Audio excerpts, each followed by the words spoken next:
Welcome to the September 2020 edition of the Big Gay Fiction Book Club. I'm Jeff, and with me as always is my husband, Will. Hello, everyone. This episode of the book club is brought to you in part by our community on Patreon, where members get special early access to the book club and monthly bonus episodes. If you'd like to know more about what joining our community is all about, just head on over to Patreon at patreon.com/biggayfictionpodcast. So I think this month I am the most excited about a book that I have been so far in the 7 months that we have been doing book club. We are going back into history, if you will, to one of the very first books that I ever read in the gay romance genre.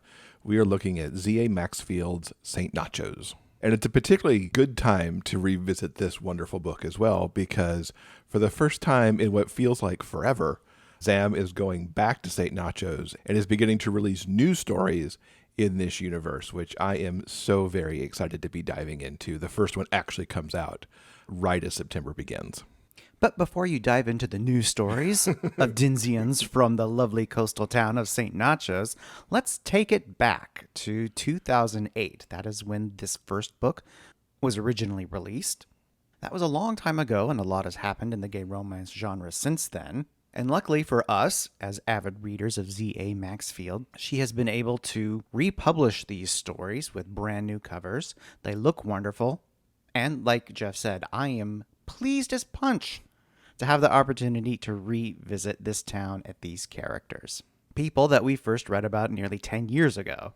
It's crazy. It doesn't feel like that long at all since I first held this book. This has actually been a book that I've reread one other time since I first read it, because it's just one of those books that occasionally when you need a cozy little read, you can pick it up and go, oh, I like this place so much, and feel better for it. And I hope everybody understands why we feel that way as we kind of work our way through this book in this episode. Yeah, so whether you're like us and taking a walk down memory lane, or whether this is the very first time that you've heard of this particular series, we hope that you enjoyed this book club episode. So let's get right to it. St. Nachos kicks off with bad boy biker and violinist Cooper, and he stops by a quiet local bar in the coastal tourist town of, yes, Santo Ignacio. Jim, the owner of the bar, offers him a room upstairs if he'll help out around the place. And Cooper feels like, St. Nachos feels nice enough to crash for at least a couple of days, so he decides to stay.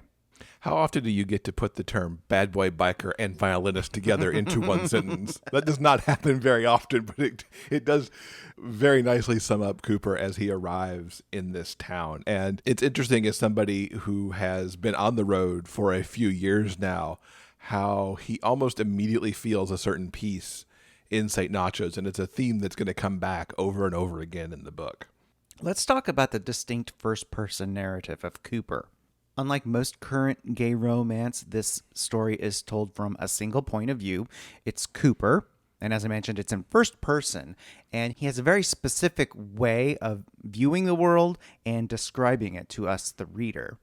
I'm often a fan of first-person narrative, and in particular, often the individual first-person narrator. And it really works in this book for many reasons. One of them is so much the voice that Zam gave Cooper here, because his voice will actually morph over the course of the book as he finds himself and settles into this place, and it's really wonderful. It's one more piece that is allowed to come through in a way in this first-person narrative that wouldn't have happened as strongly, I think, if it was a dual person or if it was third person.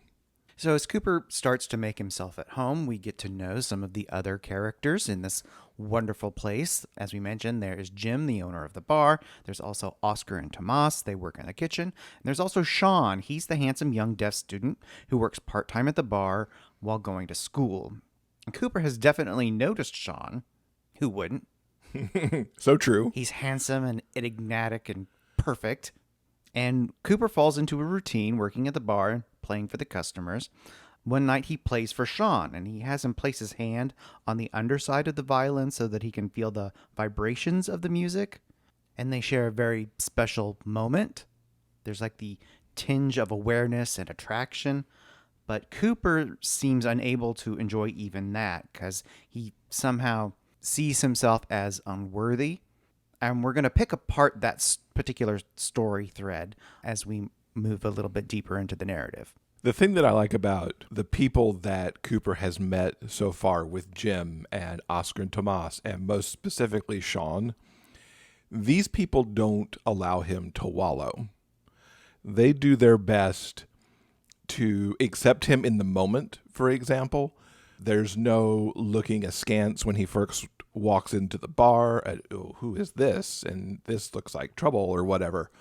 It's come in, sit down, have a cup of coffee, have something to eat. Do you know, when he asks where he can stay, it's, well, there's a room over the bar that you won't have to pay for if you just work here. It's warm and it's welcoming.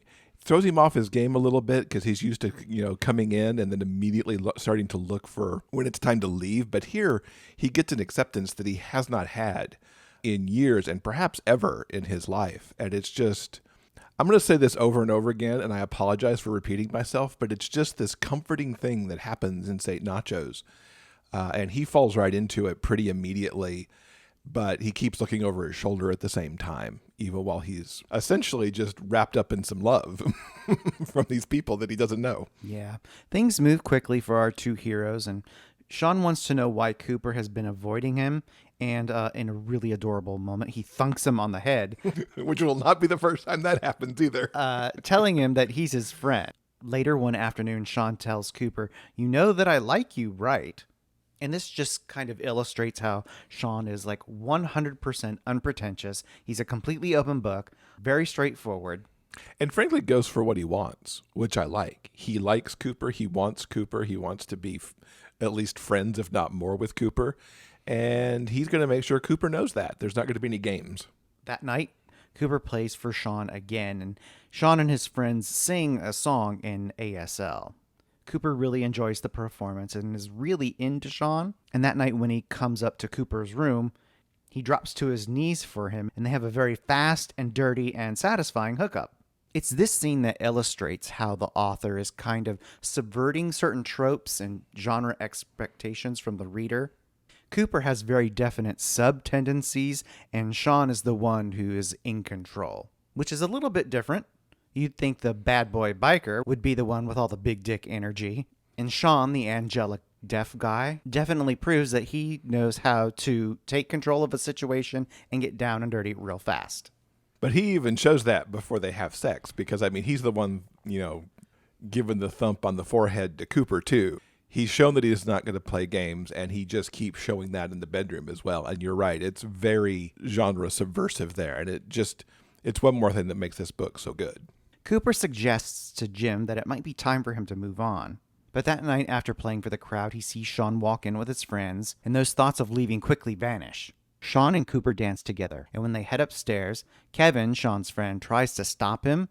They have a brief fight in sign language before Sean takes Cooper upstairs, and they spend a sexy, sweaty, very satisfying night together. This scene just crackled with its intimacy, and then for it to have been capped off by Cooper saying it was the single most intimate thing he'd done in years, just put the perfect button on that whole moment. And it's just one more turning point for Cooper not being able to leave this place, or frankly, this man. Yeah. So after the business of working the Sunday brunch crowd, Jim and his husband invite Cooper and Sean over for popcorn and a movie, essentially a date night, and it's all very cozy, maybe a little bit too cozy. And back at Cooper's place, they have sex, finally breaking Cooper's no kissing rule. The next morning, Kevin barges in to have it out with Sean, who takes care of the situation, later explaining that Kevin wants him, but he wants Cooper. And it's here, in a moment of intimacy, that Cooper finally explains that he feels like he's damaged goods and he's never really been intimate with anyone while sober. Sean and St. Nacho's have made him slow down and kind of take stock and make him realize that he wants something a little more meaningful. One of the masterful things that Zam does in this story is, while we know from the beginning that Cooper is the bad boy biker, we don't really know why. There are little hints of it here and there. Like when he first arrives at the bar, he doesn't get a drink. He asks for coffee because he doesn't drink. But we don't go into all the details. And there's a very nice, slow rollout of the information of why Cooper doesn't drink, why he's never had sex sober. All these pieces of him get slowly revealed instead of one big info dump on Sean. And therefore, not a big info dump for the reader either, which just, to me, just helps illustrate how complex Cooper is, because he keeps some of this stuff to himself until it's the right moment to put it out to the world. And Sean's all about helping Cooper too, because he actually gives Cooper a cell phone that he can type on so that they can text. Cooper's picking up little bits of ASL along the way, but for some of the more elaborative conversation, they're typing back and forth, or Cooper's typing, and then often Sean is speaking, because Sean did not become deaf until after he'd already learned how to speak. So our heroes are busy being very coupley when one night Sean picks up Cooper in his car, but Cooper doesn't do cars. He tries, but he has a panic attack and becomes violently ill. They take a walk, and underneath the pier, Cooper explains he was in a car accident when he was younger, and he was with the guy who was his boyfriend at the time. And Cooper feels responsible. He went into rehab soon after and hasn't been in a car since then. And it's here what Zam is doing, is she's sort of filling us in on Cooper's backstory. She's sort of playing with the genre conventions of characters with disabilities, and how in the past the narrative was usually about them somehow being saved or made whole by love. Here it's Cooper and his traumatic past that are the problem, and it's Sean, the dreamboat deaf guy, who's going to do everything he can to make things better. And I think she also plays a little bit with the convention as well, because not all of the responsibility to make Cooper better is on Sean, because it's also on the town. The town itself and all of its side characters are a major influence on what helps Cooper start to deal with and move past all this. And it's really nice that it's not just all saddled on one person either to fix the other one. Yeah. Sean decides to teach Cooper some sign language. It's a little bit dull until Sean teaches him to sign "kiss me," and the far more practical "lie down and shut the fuck up." These are important words to have. Very, very important. It just goes to show that Cooper and Sean are both hot and completely adorable. In his downtime, Cooper uses Jim's office computer to learn some more ASL online, and the two of them settle into a comfortable routine. And Cooper realizes that he's got himself a real live boyfriend, and that he loves Sean with the big capital L. It's one of those moments, too, that I think is Cooper moving more into being a grown-up, if you will. The guy he got in trouble with all those years ago was a friend / boyfriend from high school, and they always used to go out, get drunk together, screw around, and do all that kind of stuff. And I think this is really Cooper's first moment to have a more adult relationship and even adult friendships with Jim and Oscar and Tomas and all those people. And it's a really lovely growth moment to see Cooper being able to start to shed some of his feelings about his past. One day when they're off from work, they take a ride on Cooper's bike down the coast, eat at some touristy local spots, and then return home and make very sweet, slow love. It's their first date, really. It's so sweet. It's really wonderful. Later, in the kitchen with Oscar and Tomas, doing the day's food prep, they note his very sunny disposition, and things couldn't be more perfect. Until Cooper gets a phone call. It's Jordan, the ex who was a part of that accident that we talked about earlier. Jordan is now out of jail and asks Cooper to come back home to help him start over. Because there's always a phone call. There had to be something, right, to break the spell, and this is certainly it. Jordan has called Cooper because he is the only one who understands what they went through. And when he tells Sean that he has to go, he's a little bit confused at first, a little bit angry, but mostly disappointed. And they spend one last night together. The next morning, they share one last kiss, and then Cooper leaves. Ugh, this is so heartbreaking. It really is. And I have to tell you, and this is probably me being a horrible person, but the fact that Jordan called and was all like, I need you to come back and help me be sober because you're the only one who understands. It's like, that is not his responsibility. It's a really mean thing to do. And I'll elaborate more on this meanness shortly because I have more things to say about that. So here we are at the halfway point in the story. And unlike other romances, we essentially start completely over with a brand new narrative. Cooper has started his life over with Jordy in River Falls, Wisconsin, the place where the two of them grew up together. Everything that the two of them are doing together is part of the pretense of starting over, but everything that they do and everything that they are is stifled under the weight of what once was, not what they are now. Yeah, they have two very different expectations. Even as Cooper shows up, I think he's more here out of responsibility, because he has always felt like, even though he gave up the keys, that he's still responsible in some way for the accident and the death that it caused. And Jordy's really just playing into that. And Cooper knows his life is really in St. Nacho's and it's really with Sean, but he's got this responsibility to his friends. So he's going to go back home and try to do this. And one of the first things that they try to ascertain is that they will not and cannot go back to being a couple. And it frustrates Jordy quite a bit. So Cooper is essentially trapped in kind of a benign purgatory. Yes, exactly. Well said. That's exactly what it is. And when he tries to get a job, the guy, who is an acquaintance from high school, makes sure that Cooper knows that the people in the town have a very long memory, and things aren't going to be easy for him starting over. Jordy oddly just assumes that he and Cooper are automatically a couple again. We as readers know exactly what is going on. This is all super messed up, but Cooper is essentially doing everything out of obligation. Yeah, he's trying to do what he perceives as right. He's trying to be a good person and do the right thing. Even if it's totally wrong for him. Yeah, when no one else is willing to do the same for him.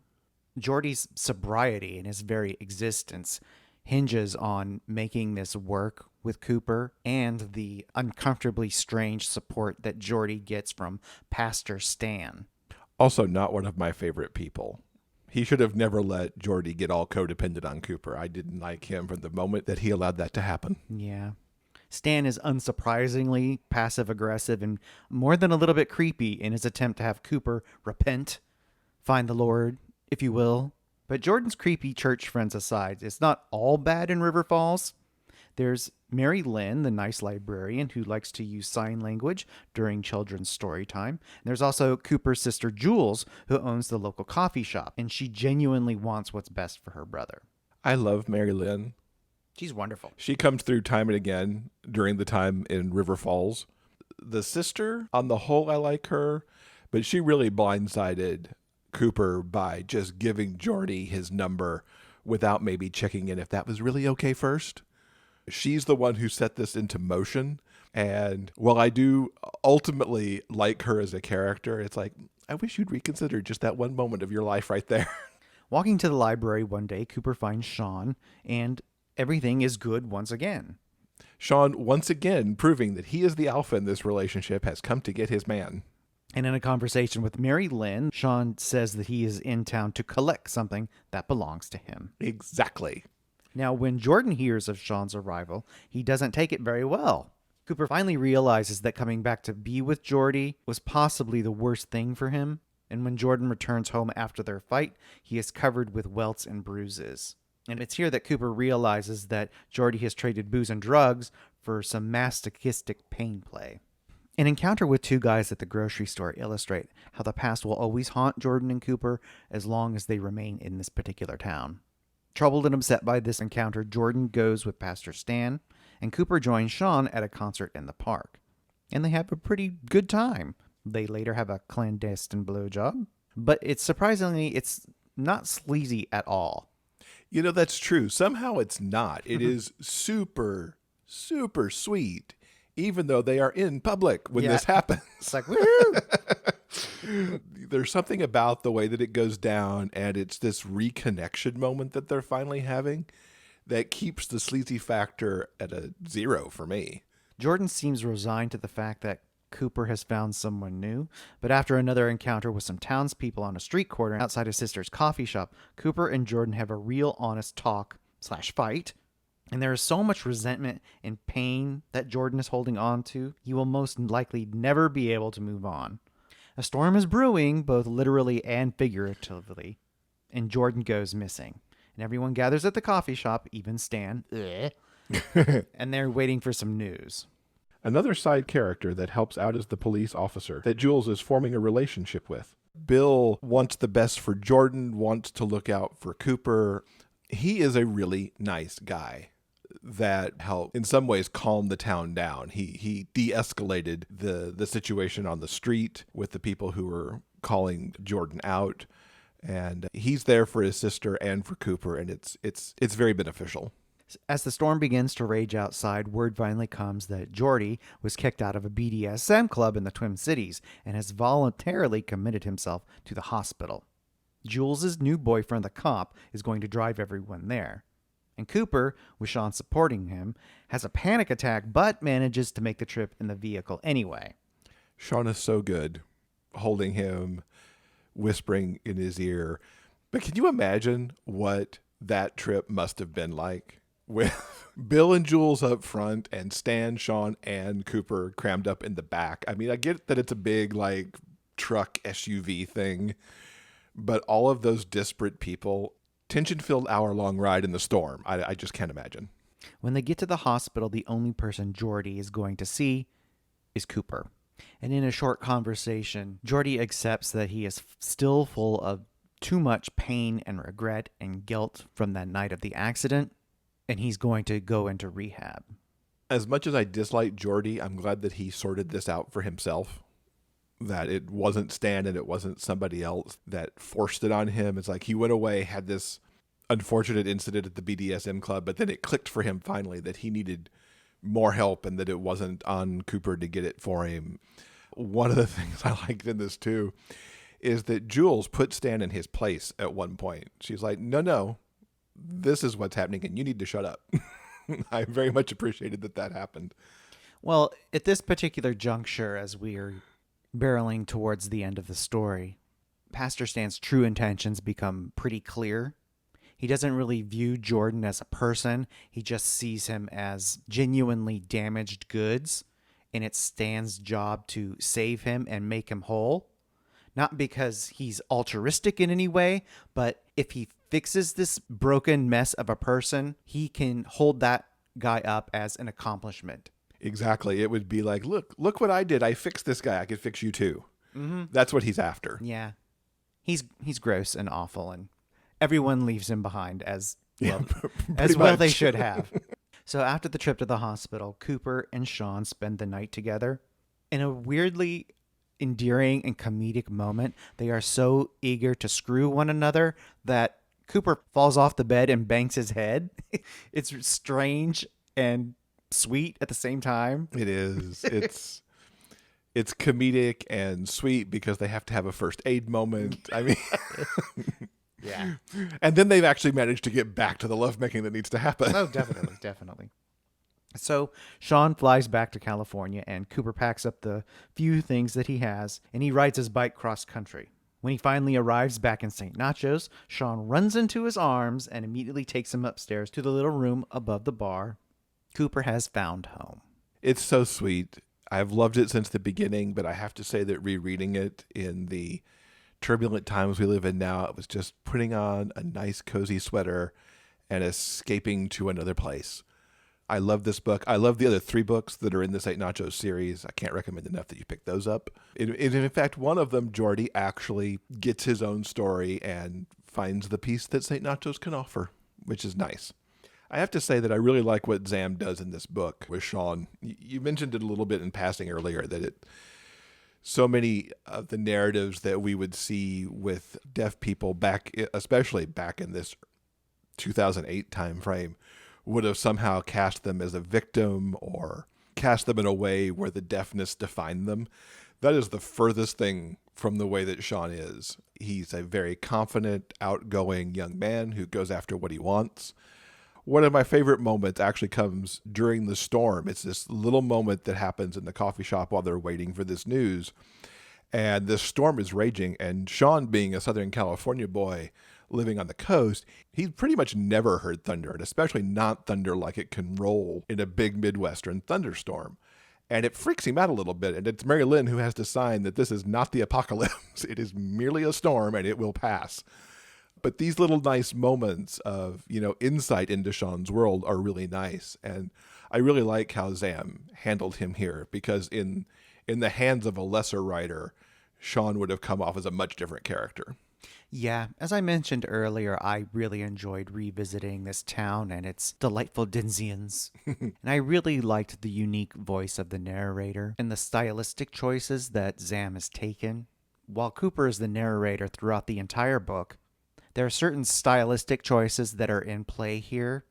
Certain moments play out as entire scenes, but other times there are just little snippets or vignettes, tiny little moments that give us a picture of a whole. I'm not entirely sure about the time frame of this particular story. I assume it's actually taking place over the course of several months.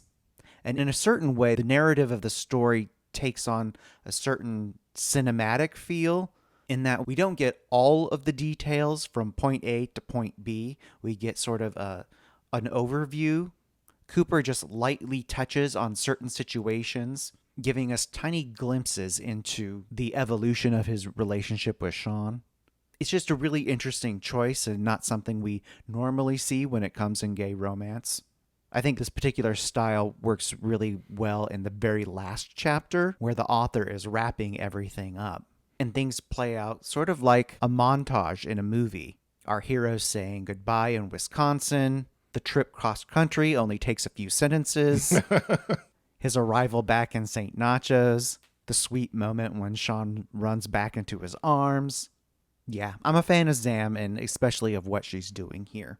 Speaking of the, kind of conventions of the story too, you mentioned at the halfway point that essentially we start over, which is not the typical romance beats that we're used to. I mean, if anything, a black moment usually comes after 50%, then ticking towards that last act. But here, so much of it was tilted a little bit with that hard turn at the 50% mark. There wasn't even much of a, this is terrible, I shouldn't be in this relationship. It's like, you're now going to go over here and fully external forces are going to take over.